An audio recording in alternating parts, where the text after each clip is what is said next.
Halo, Assalamualaikum warahmatullahi wabarakatuh. Selamat malam sobat-sobat Kurapedia yang berada di rumah.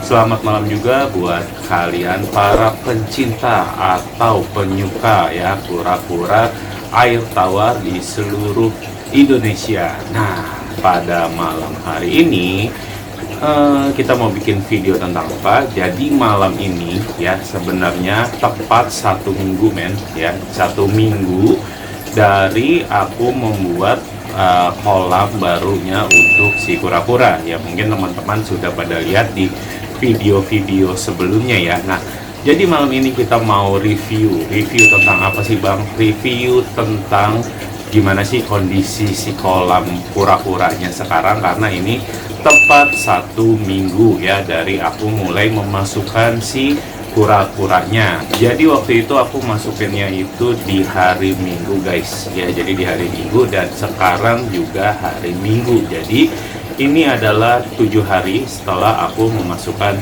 si kura-kuranya, walaupun kemarin mungkin pas upload nggak tepat di hari Minggu ya guys. Dan di video ini juga nantinya kalau misalkan ini tidak terupload di hari Minggu, tapi ini tetap genap 1 minggu guys. Jadi aku mau cerita sedikit ya. Alhamdulillahnya si kolam kura-kuranya tidak rembes, tidak ada kebocoran, dan kura-kuranya pun juga nyaman di dalam kolam itu guys ya. Jadi karena kolamnya lebar dan aku juga ngasih airnya tinggi, jadi mereka ya bisa dibilang betah ya gitu karena kolamnya tinggi.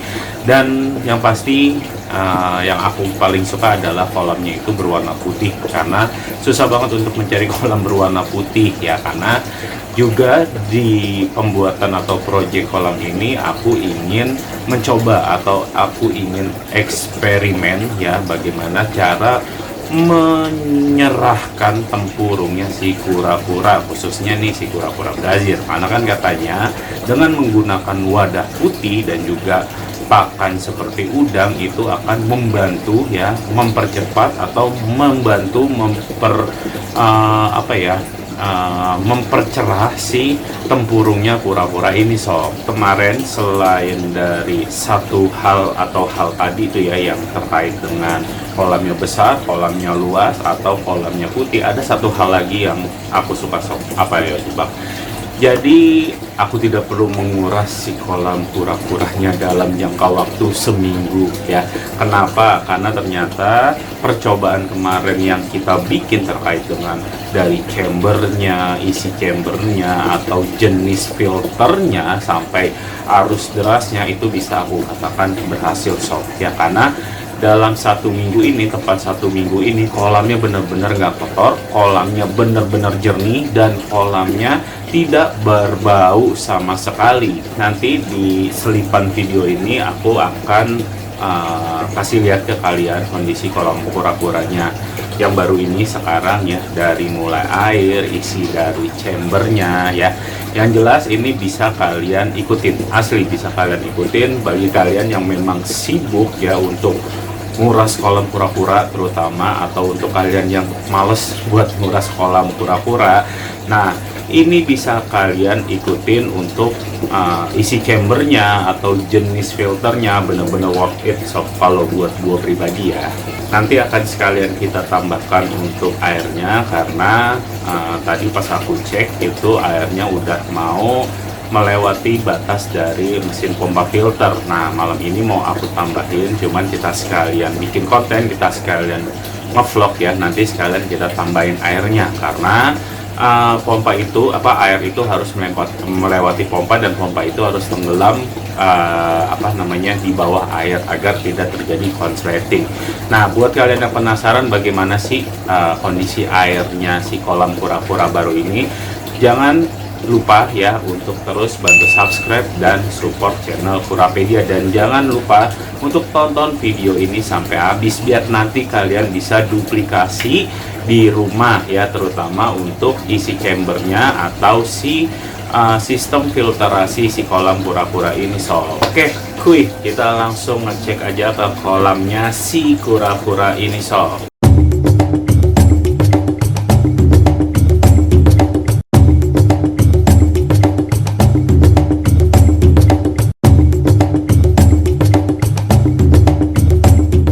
Nah sob, sekarang kita udah ada di kolam kura-kuranya. Nah kalian bisa lihat, wah airnya masih jernih ya guys. Tuh kalian bisa lihat airnya masih jernih ya, dan ini tidak berbau teman-teman, asli nggak bau ya. Nah ini hari ini kita mau nambahkan airnya, karena kalau kita lihat udah hampir melewati pompa filternya itu sendiri ya. Jadi ini udah kita sediain ember, kita akan menambahkan airnya dulu. Jadi sambil kita tambahkan airnya, sebelum kita masukkan, kita mau ngasih makan dulu nih guys di sini untuk si kura-kuranya. Nah ini ada yang tail tip lagi nih guys, dihajar lagi sama temennya tuh. Kacau deh kalau ukuran segini nih buat kura-kura pada gigit-gigitan ya. Jadi kita taruh sini dulu buat mereka makan. Kita ambilin dulu. Sebenarnya ini juga salah satu cara ya supaya kolam kura-kura kita tetap bersih. Nah mungkin kalian udah pada tahu ya, jadi jangan pernah mengasih makan kura-kura di dalam kandangnya sob ya, biar meminimalisir kalau kolamnya itu tidak rusak, tidak kotor.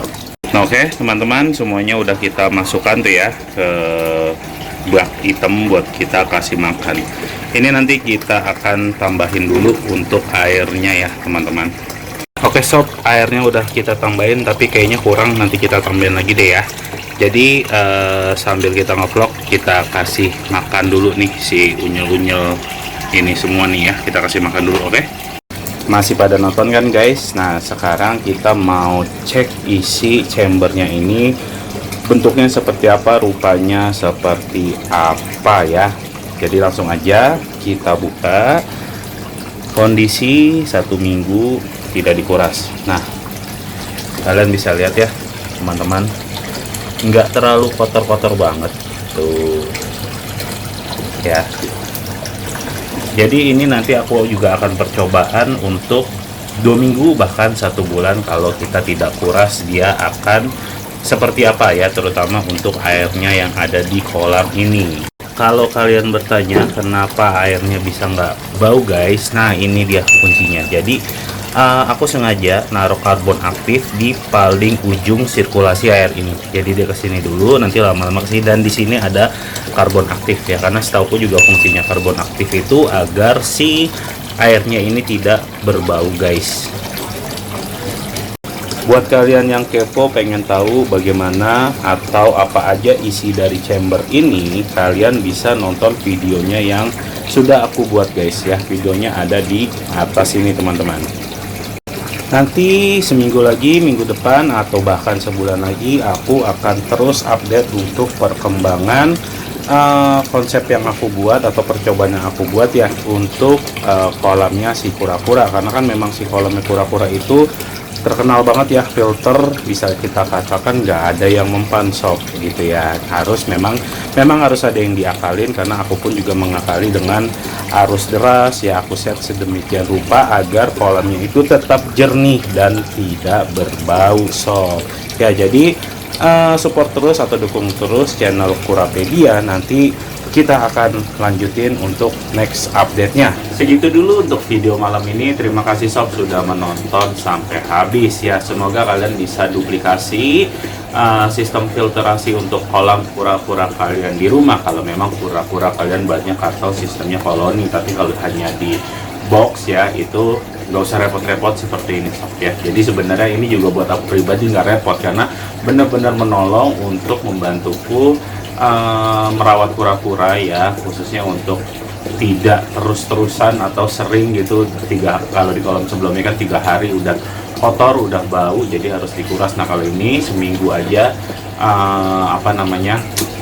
belum kotor, jadi belum harus untuk kita kuras sob. Nah nantinya ini akan aku perpanjang lagi sampai 2 minggu ke depan, kira-kira sampai 2 minggu ke depan. Kuat gak sih ini air tidak kotor atau tidak berbau ya. Paling nanti airnya akan kita tambahkan aja. Sekali lagi terima kasih atas waktu kalian buat menonton video ini ya.